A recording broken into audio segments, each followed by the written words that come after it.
Peppa Pig is one of the most successful cartoons modern TV has ever seen. With an astonishing 20 years on air and over 300 episodes, a group of animators and producers that started with just 3 people managed to build an empire for themselves.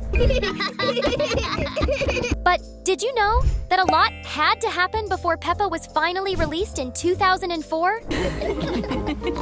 Many people don't know this, but Peppa Pig wasn't the first animation project from the trio who created the show. The cartoon was created by 2 animators, Mark Baker and Neville Astley, who worked for years as solo animators before teaming up in their careers and starting a production company. Sometime later, they met the third key piece of the machine, producer Phil Davies. Mark Baker was already a renowned producer when they met, even having been nominated for an Oscar for Best Animated Short Film in 1993. But what even fewer people know is that Peppa Pig is part of a shared universe across 3 shows, with Peppa's being the only one that became a massive success. The first show only lasted 1 season.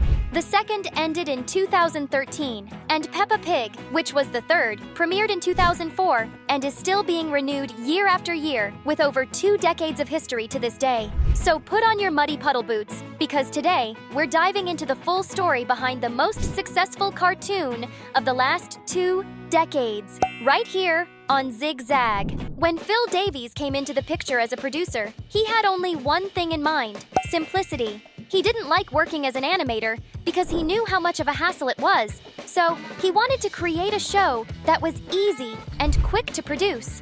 That's how the first cartoon from the Baker-Astley Davies studio was born, The Big Knights. And the show had that name because the 2 protagonists, Boris and Morris, were literally 2 hulking men in heavy armor who lived in this medieval world and worked as knights performing services for the people of the kingdom. This was the first of the 3 officially shared universe shows. Yes!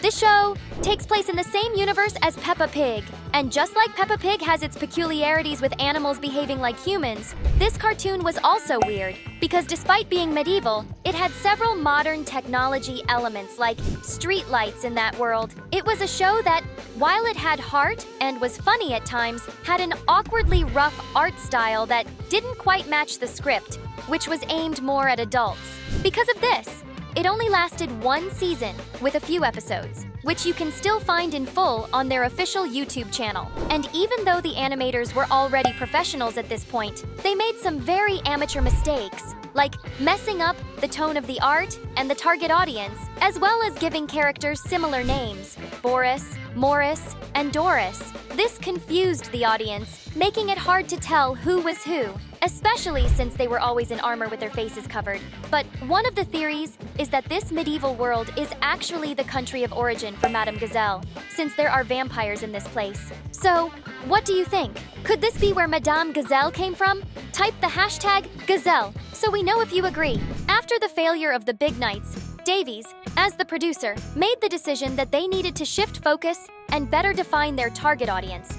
That's when they set their sights on creating animations for the preschool demographic. They immediately started working on the first sketches of Peppa, then added George, giving her dress more details, until Daddy Pig and Mommy Pig started to appear. It was at a closed event for the TV network that they presented 2 pilot episodes of 2 different shows at the same time, in 2002.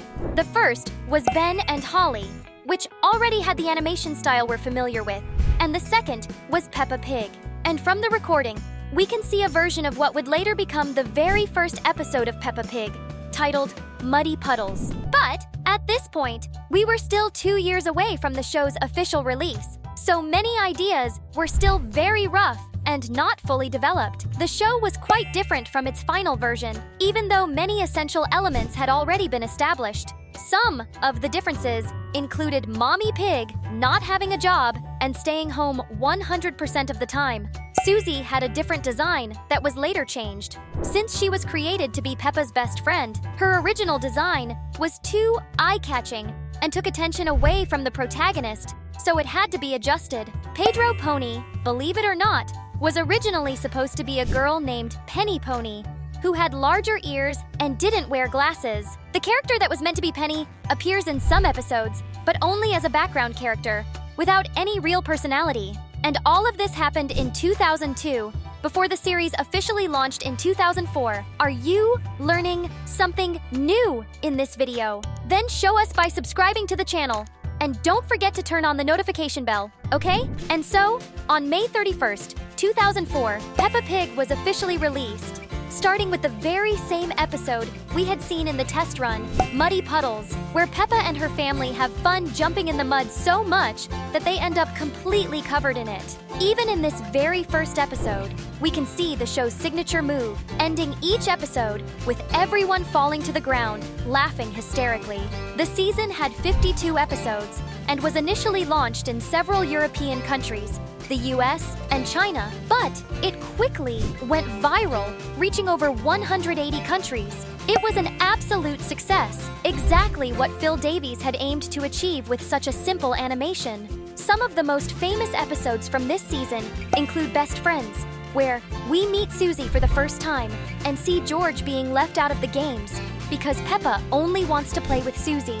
Another standout episode is Thunderstorm, where Peppa runs home to escape a heavy rainstorm, but forgets her stuffed toy outside. It's up to Daddy Pig to struggle through the rain and lightning storm to retrieve his daughter's toy. As usual, shows that perform well get renewed for the following year and receive another season.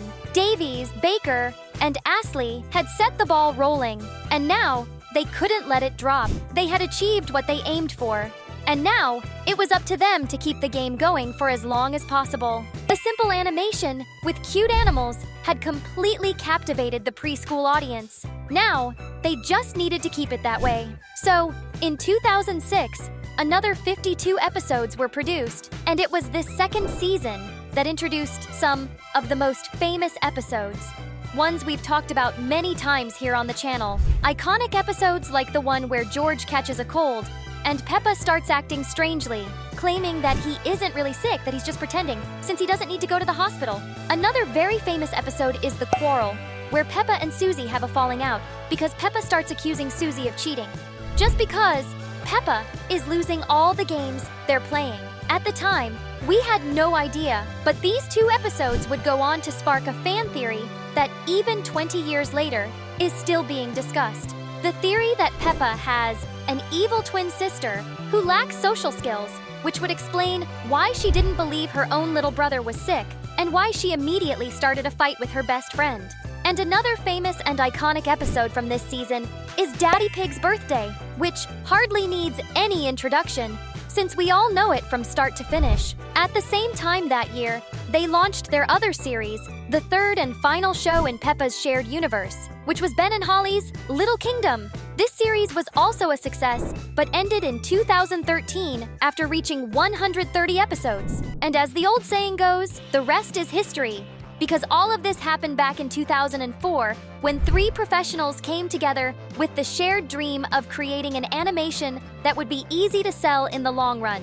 And now, 20 years later, they have produced over 300 episodes, several movies, a bunch of video games, and not to mention that there's even a Peppa-themed amusement park called Peppa's World, featuring lots of fun attractions based on everything we know and love from Peppa Pig. Taking your kids to spend the day there must be an incredible experience, one that, by all indications, is still far from over.